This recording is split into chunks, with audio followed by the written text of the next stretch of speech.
एक गांव में सोहनलाल नाम का एक आदमी रहता था। उसकी एक राशन की दुकान थी, जिससे होने वाली आय से वह किसी तरह अपना और अपने एकमात्र बेटे हीरालाल का पेट भरता था। हीरालाल गांव के ही एक स्कूल में पढ़ता था। पढ़ने लिखने में वह बहुत ही होशियार था।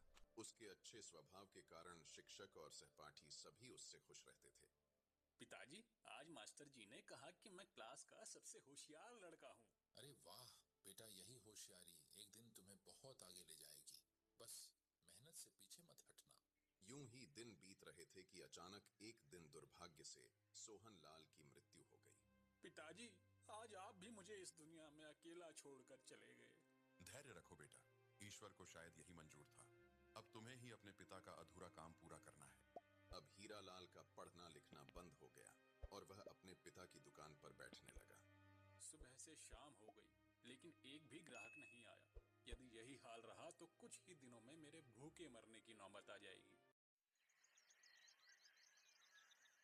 कुछ दिनों में जब हीरालाल को वास्तव में यह लगा कि उस दुकान से गुजर बसर करना मुश्किल है, तो उसने वह दुकान एक सेठ को बेच दी। लो भाई हीरालाल, ये पूरे 500 रुपए हैं, गिन कर देख लो। मुझे आप पर पूरा विश्वास है सेठ जी।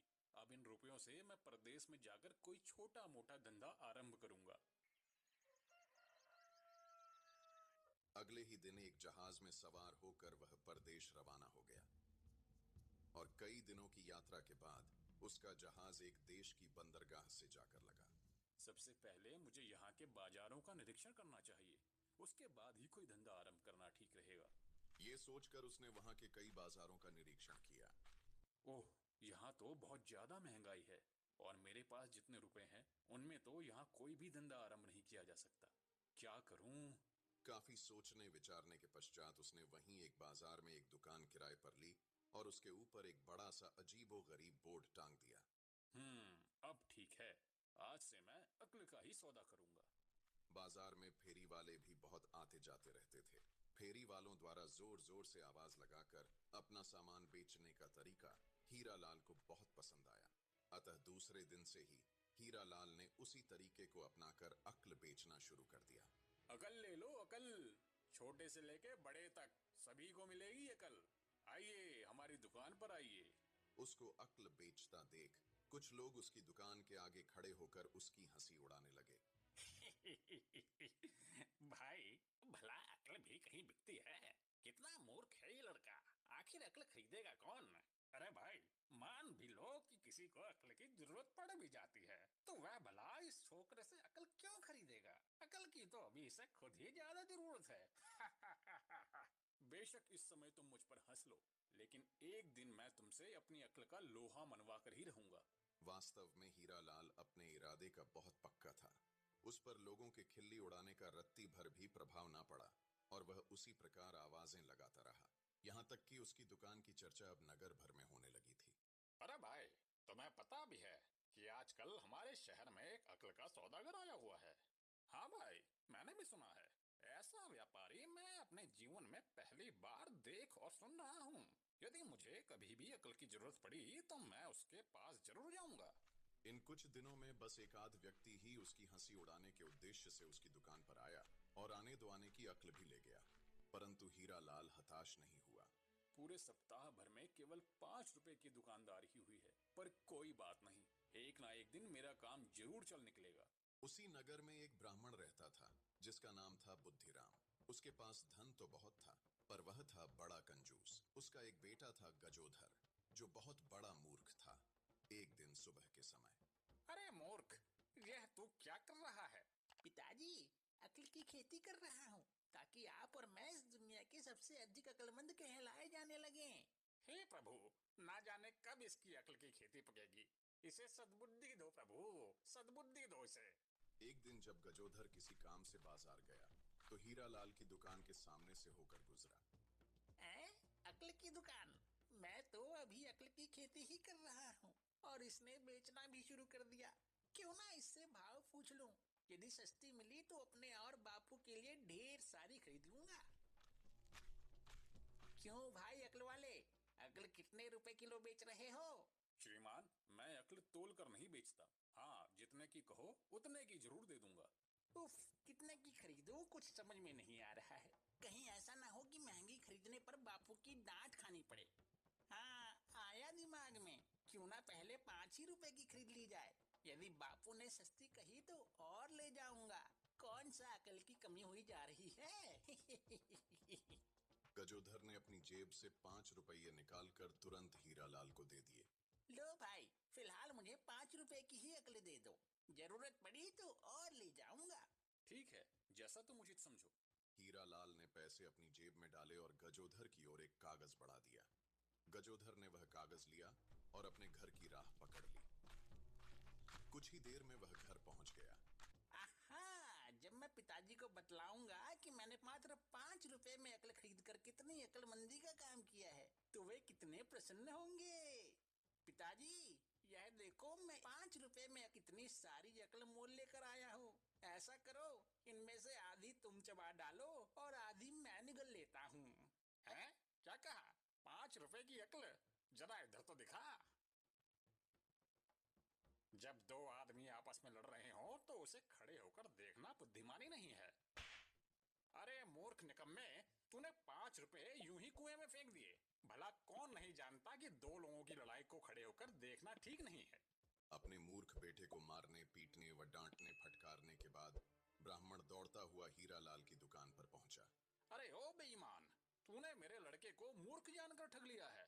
तुरंत मेरे पैसे वापस कर, वरना मैं सिपाहियों को खबर करता हूँ। आप व्यर्थ ही नाराज हो रहे हैं श्रीमान जी।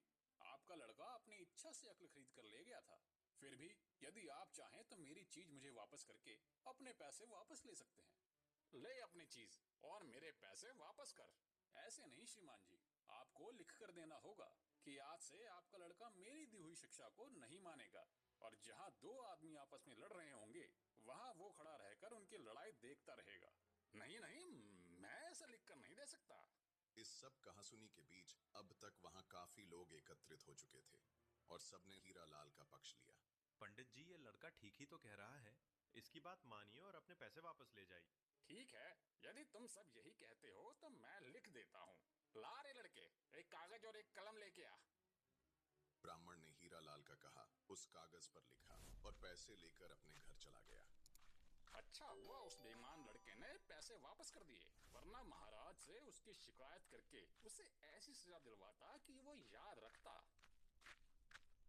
उस देश में राजा विशंभर का शासन था। राजा विशंभर की दो रानियां थीं, जो एक दूसरे से मन ही मन बहुत जलती थीं। एक दिन दोनों रानियों की दासियां साग सब्जी खरीदने बाजार में गई। आहा, ये आम कितना खुशबूदार और मीठा लग रहा है। रानी जी इन्हें खाकर बहुत खुश होंगी। मुझे पहले इन्हें ही खरीदना चाहिए, कहीं खत्म न हो जाएं। ए भाजी वाले, ये आम कितने के दिए? केवल 20 रुपए के हैं बहन जी। लाओ लाओ, ये सब मुझे दे दो। परंतु इससे पहले कि दुकानदार पैसे लेकर वो आम उस दासी को दे पाता, तभी दूसरी दासी की दृष्टि भी उन आमों पर पड़ गई। ठहरो भाजी वाले, यह लो 30 रुपए और ये आम मुझे दे दो। इससे पहले कि दुकानदार कुछ बोल पाता, पहली दासी ने 20 रुपए उसके हाथों में थमा दिया। नहीं भाजी वाले, पहले मैंने इन आमों का सौदा तुझसे किया है। ले पकड़ 20 रुपए और ये आम मुझे दे। नहीं नहीं, यह नहीं हो सकता। मैं इस करमजली से पहले तुझे इन आमों के पैसे दे चुकी हूँ। ये आम मैं ही लेकर जाऊंगी। अरे बाप रे, ये दोनों तो झगड़ने लगी। कहीं बात मारपीट तक ना पहुंच जाए। मुझे तुरंत यहाँ से खिसक लेना चाहिए, इसी में मेरी भलाई है। आजा चुगलखोर चुड़ैल, आज मैं तेरे सारे बाल उखाड़ कर ही छोड़ूंगी। और मैं भी आज तुझे भूतनी बनाकर ही रहूंगी। बहुत आग लगाती है तू।